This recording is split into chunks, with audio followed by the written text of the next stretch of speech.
Bonsoir à tous et bienvenue sur NCTV Actu. Voici les titres. Routes bloquées, éboulements ou encore inondations. Les intempéries s'intensifient au pays. Les communes de Tio, Yaté et Mandor sont en vigilance orange. Le reste du pays en vigilance jaune. Nous ferons le point au début de ce journal. Aujourd'hui, suite donc de notre feuilleton consacré à la rentrée, l'événement approche à grands pas et comme les élèves, les établissements scolaires se préparent aussi, nous verrons qu'ils ont pensé à tout comme ces packages de fournitures pour faciliter la vie des parents. Et enfin, l'incontournable chef cuistot Michel Saron en Nouvelle-Calédonie. Le rêve pour les apprentis cuisiniers qui ont pu cuisiner en sa compagnie. Leurs menus vont-ils vous mettre l'eau à la bouche? Nous verrons à la fin de cette édition. Et on ouvre ce journal avec cette triste nouvelle. Une légende calédonienne s'en est allée aujourd'hui. Henriette Poincotte, épouse d'Édouard Poincotte, avait célébré ses 100 ans en août dernier.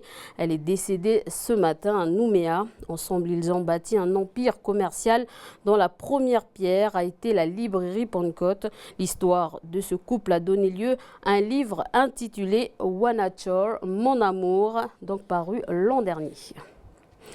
Le mauvais temps continue au pays. À certains endroits, la circulation a été interrompue, comme à Yingen, où le bac de la Wayem est resté à quai durant 1 heure.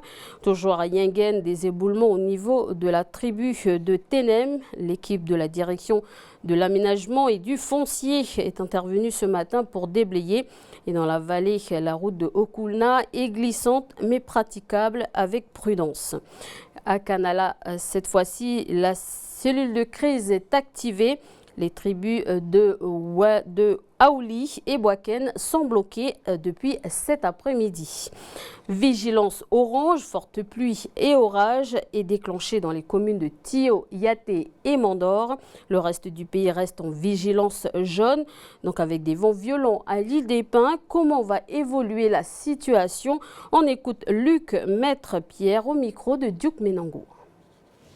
Donc là, en début d'après-midi, le minimum se trouve vers Ouvéa, et donc avec une zone très active dans toute cette région. Et donc il va poursuivre son déplacement vers le sud en donnant encore des cumuls importants sur le sud de la Grande Terre, les Loyautés et probablement l'île des Pins aussi, dans les prochaines 12 heures. En fin de matinée, déjà, on risque de retrouver des vents assez forts de secteur sud à sud-sud-est qui vont venir brutalement sur la côte ouest et le sud. Et donc là aussi, je pense que demain matin, on fera un avis spécial pour les plaisanciers notamment. Un mort ce matin à Nouville. Un homme de 42 ans a donc retrouvé sans vie dans une voiture qui a chuté d'une falaise à 30 mètres de haut. Les faits se sont déroulés à 5h50 du matin. L'autopsie aura lieu demain. Après les exactions de Saint-Louis, certains entrepreneurs du Mont-d'Or essayent de faire face aux pertes financières. Pour soutenir la CCI, la Chambre des métiers et de l'artisanat, ainsi que la Chambre d'agriculture de la Nouvelle-Calédonie se mobilisent. Elle propose 3 actions. Accompagner les entrepreneurs dans la constitution de leur dossier au sujet des dettes aux pertes d'exploitation, accélérer la diffusion de l'information donc en cas de blocage de la route et donc se réunir pour mettre en place des actions pérennes avec les acteurs institutionnels. Les personnes concernées peuvent se rapprocher des 3 chambres pour bénéficier de cet accompagnement. La 14e édition du FIFO s'est officiellement ouverte ce matin à 8h, rythmée par des chants tahitiens, les autorités polynésiennes, françaises, le jury du festival et les festivaliers étaient rassemblés pour célébrer la cinématographie océanienne. Je rappelle que 14 films sont en compétition. Ils viennent des Samoa, Wallis et Futuna, d'Australie et la Nouvelle-Zélande ou encore la Papouasie-Nouvelle-Guinée. Et toujours à Tahiti, Oscar Temaru s'envole ce soir pour Paris. Le leader indépendantiste et maire de la commune de Fa'a a toujours pour ambition de se présenter à l'élection présidentielle du mois de mai prochain. Il doit pour cela donc récolter 500 signatures. Où est-il? Où en est-il? On l'écoute. Il est au micro de Jamie Waimo. Je veux dire merci aux responsables du FLNKS qui ont confirmé leur promesse de soutien. Nous avons donc les 50 signatures de la Nouvelle-Calédonie, plus ceux d'ici, ça fait déjà une centaine. Et je repars ce soir pour Paris pour collecter encore plus de soutien. Notre principale difficulté en ce moment, c'est de les avoir dans une trentaine de départements. Alors, où en êtes-vous? Combien avez-vous maintenant au niveau du nombre de départements répartis? Alors, de départements, nous avons 17 départements, des élus de 17 différents départements qui ont promis leur soutien de sponsoriser. Donc, voilà la situation, quoi. Il nous faut retrouver d'autres sponsors et d'autres départements qui viennent de différents départements, une trentaine au moins. À une semaine de la rentrée, les établissements se préparent à accueillir les élèves, chacun sa méthode pour faciliter la tâche des parents et les aider à acheter les fournitures scolaires de leurs enfants. Le collège de Payamboué a opté pour les packages. La facture donc sera réglée lors de l'inscription. C'est la suite de notre feuilleton. Anissa Toussi.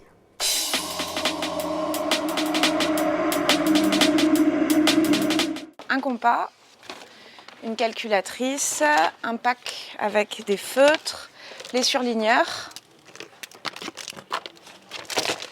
une gomme, une paire de ciseaux. Désolée, on ne fait pas la différence entre filles et garçons. Livia, CPE, prépare le pack de fournitures scolaires pour la rentrée des classes. Autour d'elle, ses collègues professeurs et surveillants participent aux préparatifs. Pour bénéficier d'un large choix de fournitures, le foyer socio-éducatif a fait le tour des papeteries et a choisi la moins chère du pays pour offrir le meilleur prix aux parents. Ce matériel scolaire a été livré en début de semaine pour un coût global de 800 000 francs. Les packs de 6e, 5e sont différents des packs pour les 4e et 3e. Donc, dans les packs, vous allez avoir des protège-cahiers, un cahier texte, des paquets de copies doubles, un porte-vue. Et après, vous avez les différents cahiers pour toutes les matières. Et après, vous avez dedans, vous voyez toutes les fournitures, les petites fournitures, les stylos, les crayons, les fluos, calculatrices. Voilà tout ce que l'élève aura besoin cette année. Le prix de ce pack est en moyenne de 8 000 francs. Mais les parents ne sont pas obligés de l'acheter. Ils bénéficient d'une liste lors de l'inscription de leurs enfants en fin d'année. Ils peuvent ainsi choisir eux-mêmes leur matériel. C'est avec plaisir qu'on le fait, parce que maintenant sur la zone, il y a vraiment tout pour acheter ses fournitures soi-même. Il n'y a plus besoin d'aller sur Nouméa pour pouvoir le faire, mais c'est vraiment pour aider les familles et puis qu'on ne soit pas à 2 semaines après la rentrée en train de courir après les élèves en leur disant « t'as pas d'équerre, t'as pas ton cahier, t'as pas ceci », là il n'y a plus d'excuses. La remise de ces packs se fera demain de 8h à 16h au collège de Payamboué. Avec le surplus de matériel, le foyer socio-éducatif a décidé de mettre en place une coopérative scolaire dans le courant de l'année. Michel Saron est au pays, le grand chef étoilé qui est également l'une des figures d'une émission gastronomie. Aujourd'hui, les élèves de l'EFPA ont eu le privilège de cuisiner avec lui. Donc l'EFPA, c'est l'établissement de formation pour adultes, une opération de communication pour tenter de relancer le pôle hôtellerie, tourisme, restauration en Nouvelle-Calédonie. Un reportage de Falay Ouidjo.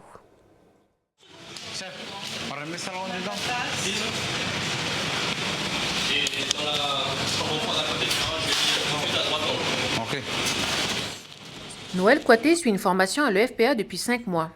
Aujourd'hui, il fait partie des 12 stagiaires en insertion qui aident à concocter le menu imaginé avec le grand chef Michel Saron. Noël est impressionné.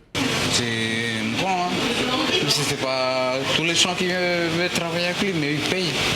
Mais nous, comme on est en formation, nous ne payons pas. C'est bon pour nous.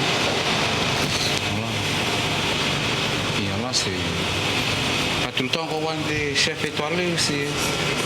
Je voulais rencontrer, voir un chef étoilé, un grand chef étoilé. Et là, ça fait quoi de travailler avec Michel Saron? C'est super. C'est pas stressant là avec lui? Non, parce qu'on n'est pas tout seul. Pour le chef doublement étoilé, cet échange est une réussite. L'individu est capable de tout si on sait lui communiquer l'envie. Il acceptera les règles. Si il sent qu'il est respecté, il acceptera les règles et il donnera le maximum de ses possibilités. Et là, c'est ce que je vois avec eux tous. Michel Saron a rencontré durant son séjour différents producteurs calédoniens. Il a décidé de repartir à Toulouse avec un de nos produits locaux, la vanille. Je repars avec la vanille parce que j'ai rencontré un homme qui fait de la vanille et qui m'a montré son produit, qui est un très beau produit. Et donc, si demain je peux utiliser de la vanille de Nouvelle-Calédonie, je le ferai avec plaisir. Une réussite pour cette première édition de la Semaine du goût du chef. Elle sera reconduite l'an prochain. Et enfin, une bonne nouvelle pour refermer ce journal. Marcus Gad s'est vu attribuer la 3e place sur 12 artistes des victoires du reggae 2017. Près de 15 000 personnes ont voté sur Internet pour cet événement. Je vous propose d'écouter ce petit extrait.